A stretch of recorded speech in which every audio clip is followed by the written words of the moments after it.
All right. And I see my man in the background. He hasn't been on the show for a while. I'm glad to have him back. Michael Maloof. How you doing, Michael? You doing okay today? So far, so good. Thanks for having me. Oh man, always enjoy having you. Michael Maloof, he's former senior security policy analyst and Office of Secretary of Defense, author, regular contributing analyst on RT and other media outlets. He has nearly 30 years of federal service in U.S. Department of Defense. Michael, I have a question for you. Well, and you sent me a link on Dick Cheney, so I think you may want to hit that first before we move into the other subject. Okay. I was reading the New York Times um, obituary on Dick Cheney, and they mentioned he was an advocate for lower taxes. He was an advocate for democracy abroad. He was basically leaving out many of the other bits. It's like an obituary of Hitler, and you're saying that he had the trains running on time, leaving out the part about the genocide. You were in office, or at the very least, you were as an analyst during the time that Dick Cheney was doing this. What is it called? New America, the policy for a New America century. Give me your take on Cheney, since you were in your position as Dick Cheney was being Dick Cheney. Well, I worked under Dick Cheney in the Office of the Secretary of Defense. He was the Secretary of Defense.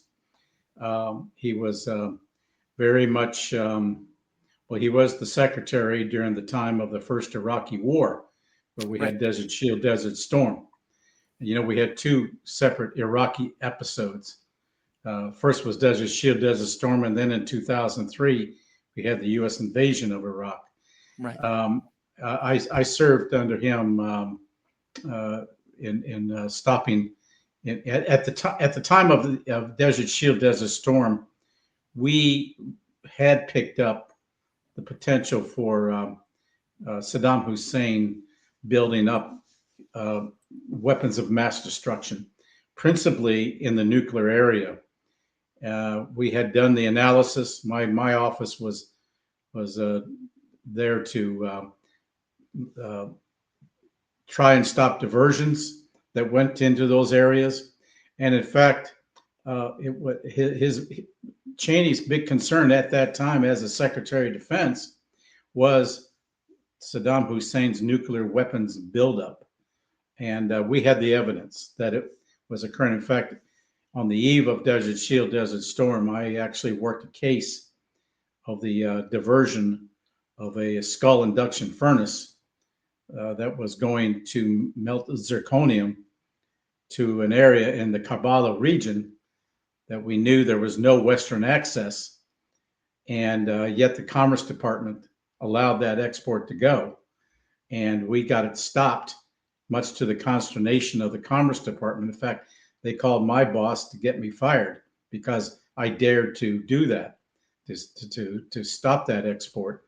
And we also saw that it was part of a larger array of furnaces that were coming out of the UK at the time. So we were able to get UK involved in stopping any further exports for that purpose. But that was back in 1990. And in fact, it was during the Desert Shield phase that then Undersecretary Wolfowitz wrote to the Secretary, Dick Cheney, highlighting our office as being involved in being able to track down these weapons of mass destruction at that time. And that's critical because fast forward to 2003, we didn't see that evidence. Between 1990 and 2003, there had been a lot of crisscrossing of inspectors. Scott Ritter was in and out all the time as an inspector. So we did not see the evidence of anything operational. And that's what led me then in 2003 to say, when they declared, and at that time, Cheney was vice president, declaring that they had weapons of mass destruction. And I said, well, we don't have that evidence. And that's when the establishment turned on me because I wasn't a team player.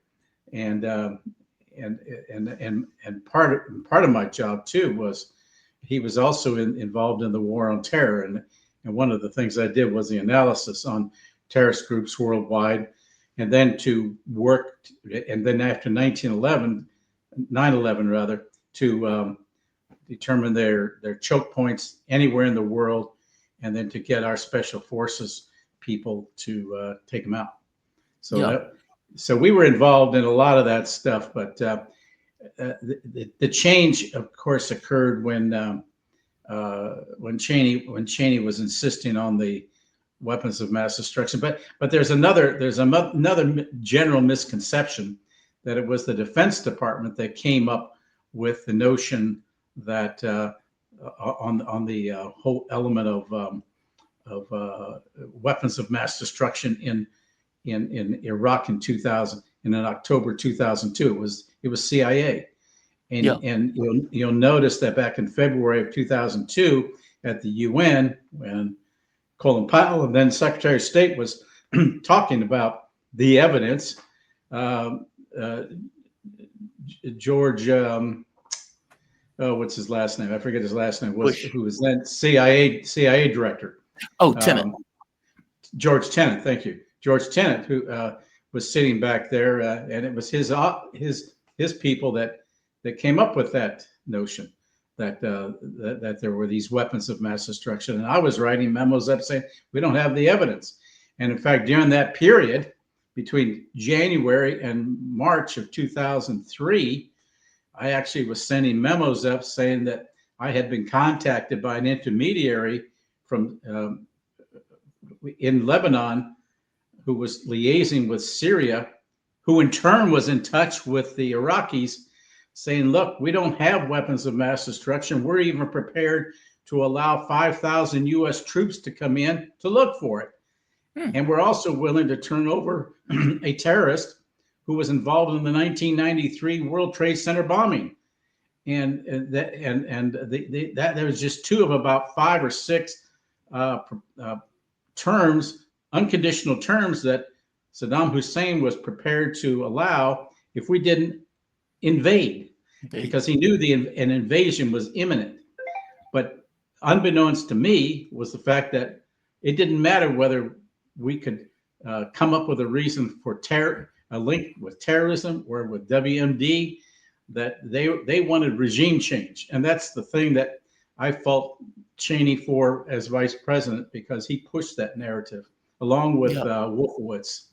And as a consequence, I got isolated and was basically ousted from Defense Department at that point. Man, so the knives were out. And the knives were out. Actually, yeah. In fact, the knives were out even before then, when I was subpoenaed to testify on some cases on Capitol Hill on China, and I knew right then and there my career was over. It's like you got to be a team player, or otherwise you're screwed. That's unfortunate. I was there to tell the truth, and we just did not have the evidence, and we weren't going along with the message, Well, you did your job, and I did my job. All. Yeah. No regrets. Yeah, that's unfortunate. It's just unfortunate. Question. Mm-hmm. Is Putin getting America wrong? Like and let me give you why I'm asking this question. So there was an article in TASS that came out. It says Russia sticks to approach for Ukraine unveiled in Alaska, diplomatic source. And one of the things that I noticed during the Alaska summit, where Putin and Russia and Trump came out, both of them made reference to a deal and an agreement that was apparently on the table. Now, from my understanding, Witkoff goes to Moscow. Witkoff has a conversation. Witkoff offers some kind of deal and agreement. Putin comes to Alaska, agrees with maybe some kind of modifications, and it was waiting for the U.S. response. Trump never responded. And what Trump did was effectively seeking leverage by trying to go after Russian oil, trying to get India to stop using Russian oil. At one point, trying to get China, but at some point he realized, okay, well, China's a peer. We can't really do anything about China. But for all intents and purposes, have backtracked and went back from, we are trying to get a deal for the entirety of this, meaning we don't want a ceasefire, we want an entire deal, to now, well, we want a ceasefire, and we're going to try to pressure the Russians to get that ceasefire using sanctions to do it. Are the Russians making a mistake by continuously trying to push a diplomatic option? And are they getting the U.S. wrong? Meaning the pragmatism that Putin is going with is just being considered weakness, not pragmatism, in which case this is not the way of dealing with America. I think I think Putin has been very steady in his approach. He's been restrained. I think he's been restrained. He could have wiped out Ukraine if he really wanted to, given the firepower he has and the missiles and the hypersonics, if he wanted to. And you notice he hasn't really advanced all that much into the western part of Ukraine. He has a goal, and he's sticking with it. He wants a buffer. He doesn't, and he has terms, and he has stated those terms time and again. It's just that the United States doesn't seem to know what it wants to do in terms of in resolving this conflict, simply because you have Zelensky, who is under is under a delusion from the Western countries in Europe, that they will back him if he continues the war. And Trump can only do so much. And if Zelensky isn't buying in, Putin is just going to continue his operation. And I think that at some point he's got to get Zelensky to agree to a negotiation. But the minute he does, Zelensky is a dead man, and I've stated that before. No. And so this goes on and on and on. But I think Putin has been consistent, and Moscow still wants a negotiated settlement. They certainly want to renew the relationship with the United States for much greater geostrategic reasons. And there are a lot of reasons why that should happen. Witkoff tended to be much more favorably inclined toward Putin's position, unlike Kellogg, who supports more of the Ukrainian position. But you don't see Kellogg very prominent in any of these discussions, especially when it comes to Russia. Russia doesn't even want him at the negotiating table with them. I mean, that's just pure and simple. But I think that the problem is going to be for the United States, and Trump in particular, to finally say, look, we're going to go do our thing with the Russians. We are going to resolve. We have a proposal. If Ukraine doesn't want to go along with it, I think this is what it's going to come down to. Eventually, Ukraine is going to say, look, we want to continue on. We have these promises from the Europeans who will continue to supply us with missiles and what have you. And I just don't see how the Europeans can really produce and provide Ukraine between now and 1930, which is what their goal is, simply because they don't have the economic wherewithal. They're broke, and everything has been premised in the past upon U.S. backing up the Europeans. But Trump has other intentions. He wants to move on. He wants to resolve this conflict, and I think he's almost ready to wash his hands, do a little Pontius Pilate, and say, "Okay, you guys are on your own." But Putin has leverage. Putin has this leverage, which I just thought about the other day, and nobody has really brought it up.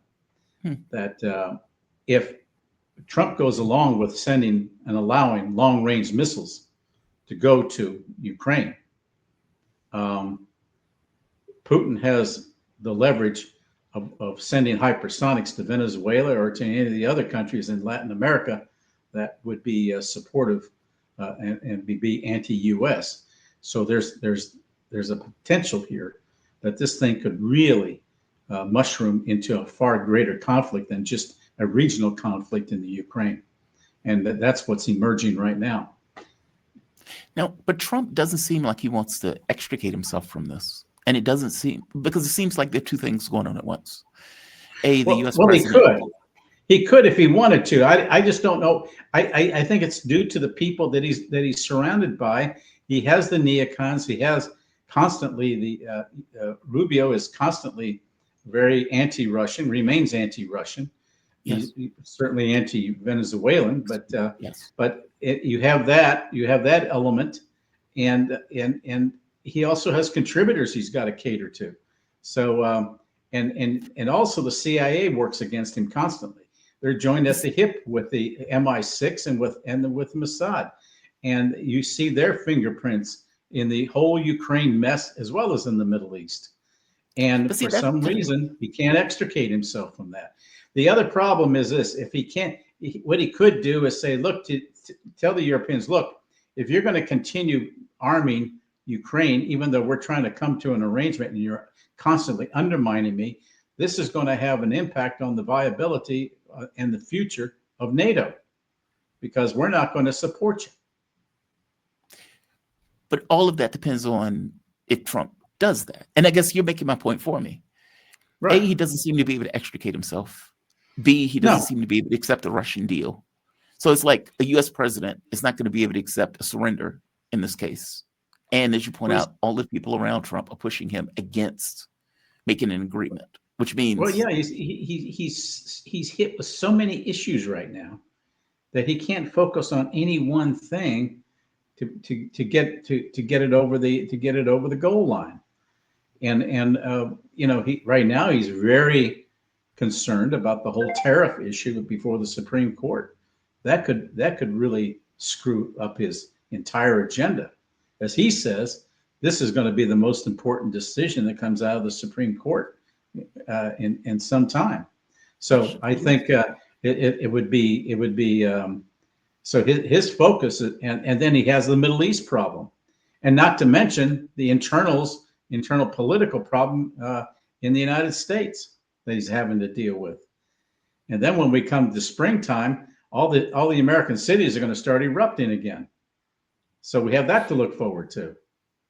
So he's got his plate is full, and he doesn't need that conflict. Plus, he's talking about Venezuela and Colombia, and we're seeing now that because of our involvement in Ukraine, we're seeing now the Russians, the Chinese, and the Iranians now saying, okay, if you do it in our neighborhood, we're going to come to your neighborhood. It has to do with spheres of influence. yeah, And all of these lines are beginning to blur. And we're going to be one thing is going to be related to another, even though they're distinctly different because of what is going on in the world today. explain that. You said all of these things are going to come together and blur because of what's going on in the world. Yeah, your Ukraine crisis is one episode, but it's having an impact on what the reaction will be, as I just gave an example of, with Putin saying, okay, if you're going to continue arming them, we're going to come into your neighborhood with Venezuela. I mean, Yeah. it makes logical sense to me that could be one of the outcomes, or establish new bases. You've got Brazil and China now getting very, very cozy with one another. You have the BRI. In fact, I think it was Venezuela. It was first in the BRI, the Belt and Road Initiative of China from Latin America. So the influence, the Chinese and the Iranian influence is growing in Latin America.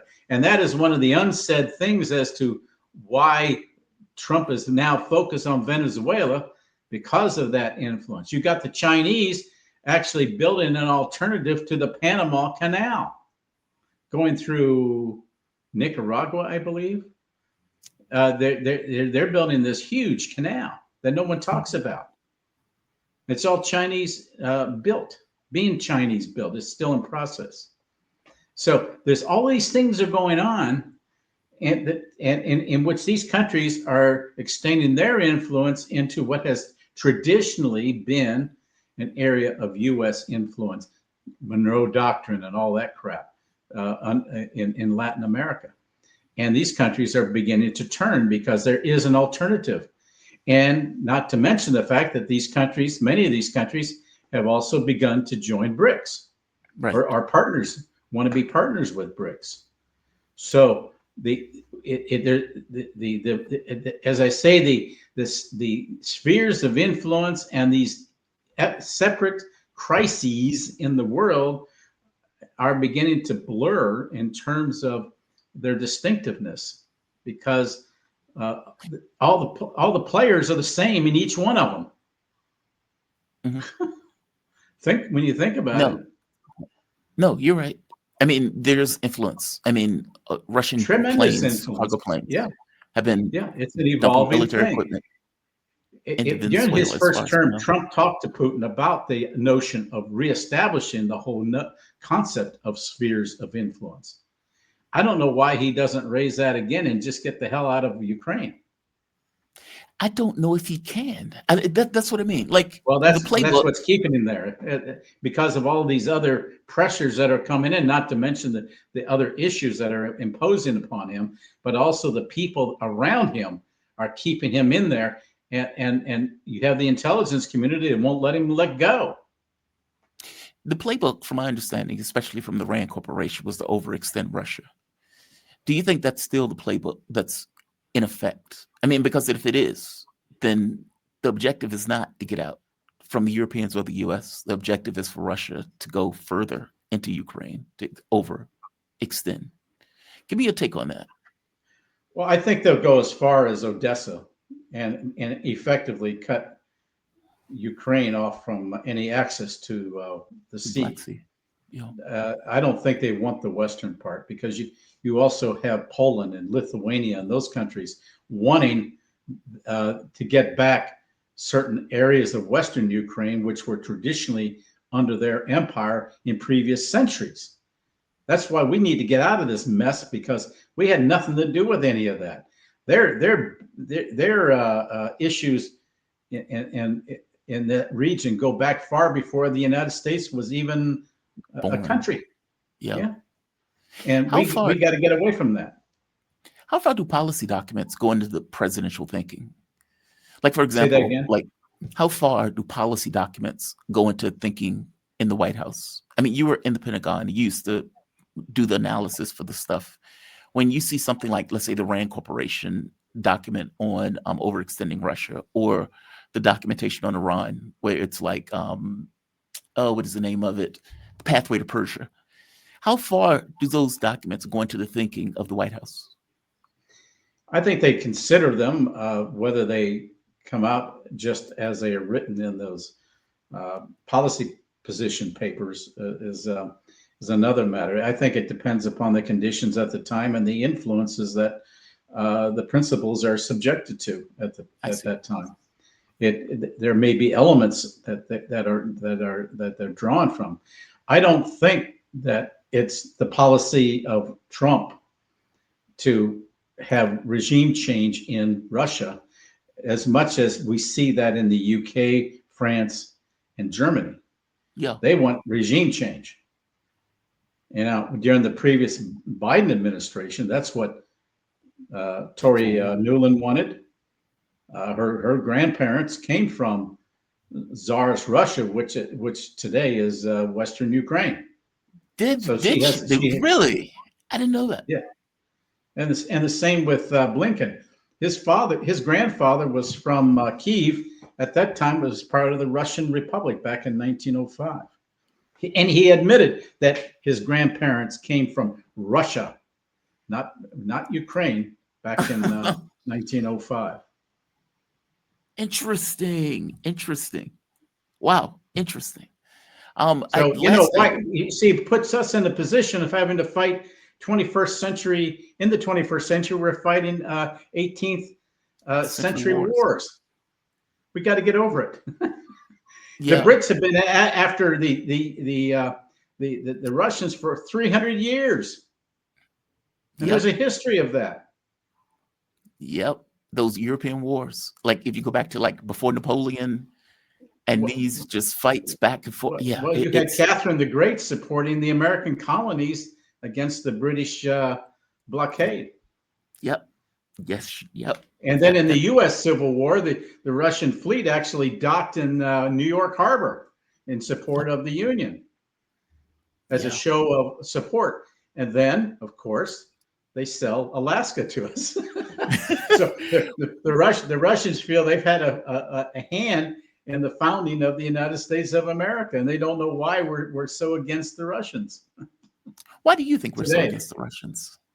From your point of view, is it just the Soviet Union? Is that like just remnants of the Soviet Yeah, Union that's what yeah, we're it's living on? people who are it's the intelligence community. Their mindset, their whole thinking is in that Cold War One mentality. That's what that's their comfort zone, and that's where they develop most of their sources from over a 50-year period, and it's their sweet spot.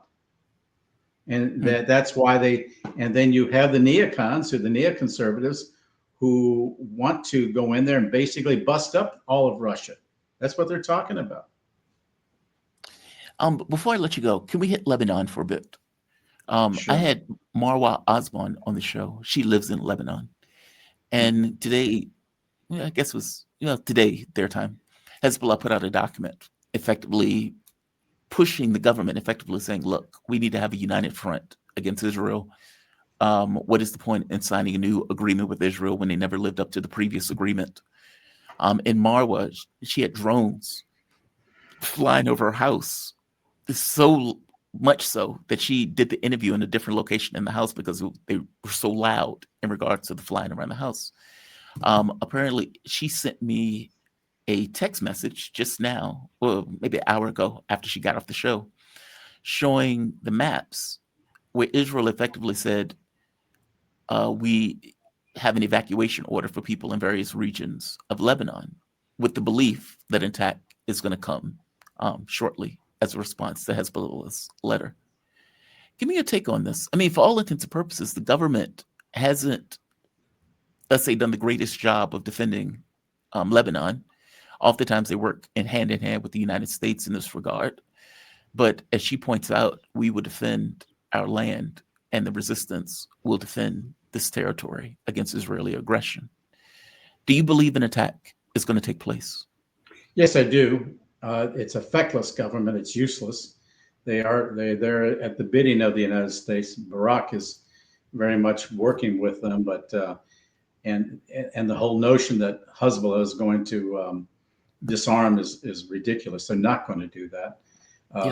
Even earlier, and the fact too that the Israelis are now reoccupying southern Lebanon is not going to work, and it's just a question of time before the whole thing flares up again. So Trump's notion that the Middle East problem has been resolved is a misnomer. It's just not true.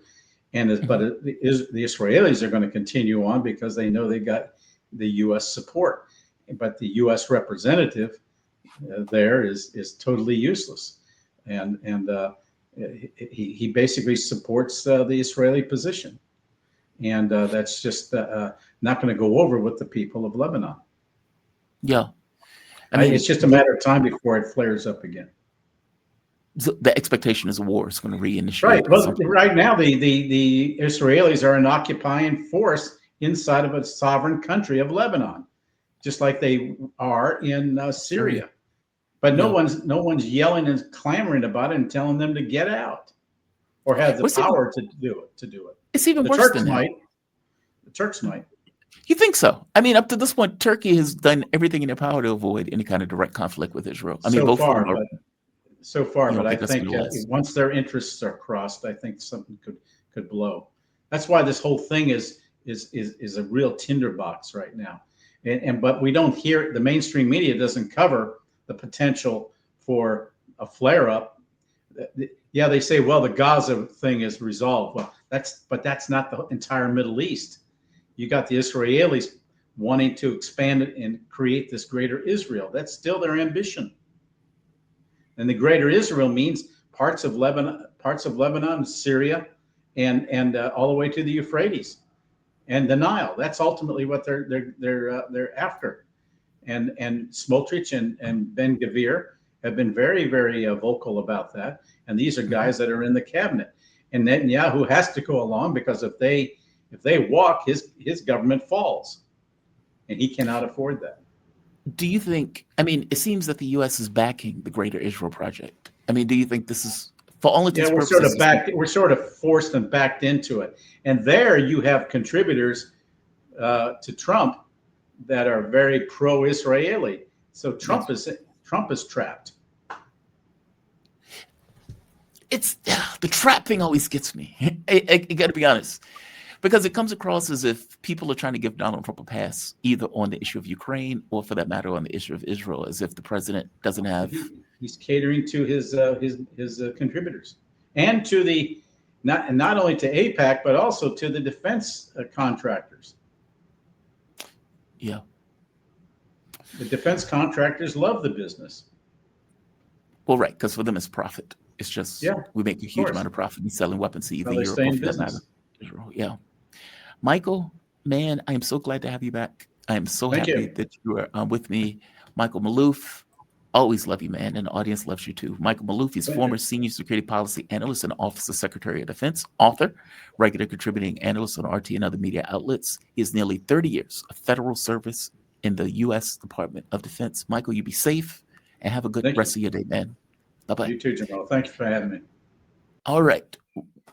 Shout out to Michael, man. We have come to the